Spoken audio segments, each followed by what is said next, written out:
Part for the action plan, living in the Let Me era.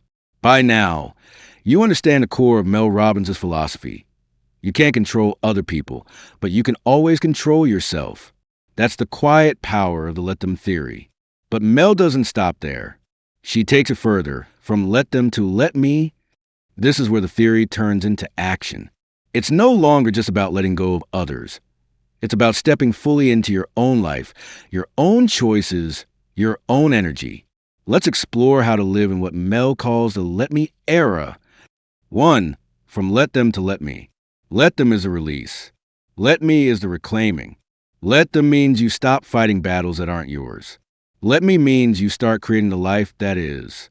Mel says, when you stop worrying about what everyone else is doing, you finally have time to ask yourself, what do I actually want? That's the heart of personal freedom. Shifting from reaction to creation.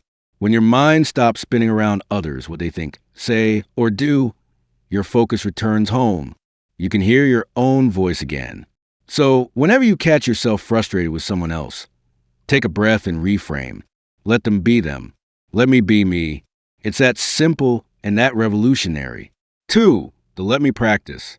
Mel suggests turning the Let Them theory into a daily mental exercise, short, powerful, and repeatable. Step 1. Notice the trigger. Who or what is draining your energy right now? A rude comment? A friend who canceled plans? A co-worker who takes credit for your work? Step 2. Say let them. Let them behave how they want. Let them reveal who they are. Step 3. Ask, let me focus on what I can do next. Let me protect my peace.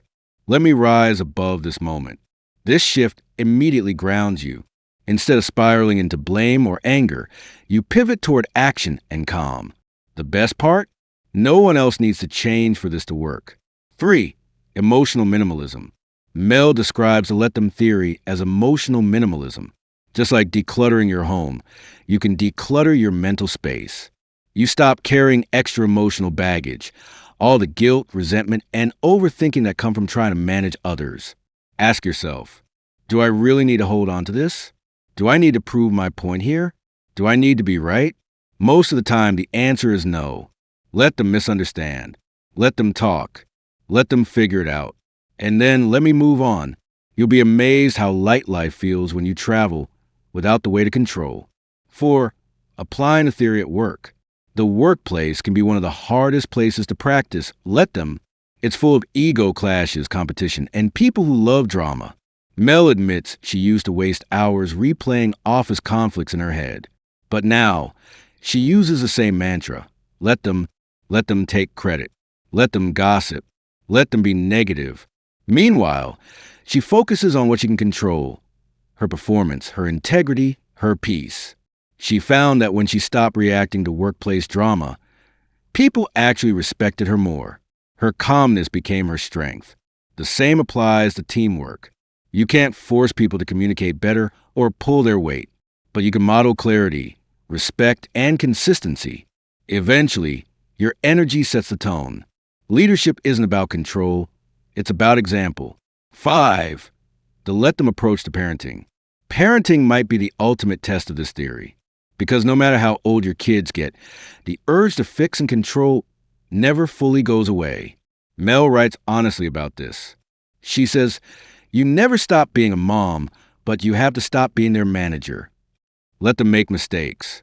Let them fail small so they can learn big. When you hover, lecture, or constantly rescue, you rob your children of resilience. But when you trust them, really trust them, they learn self-trust too.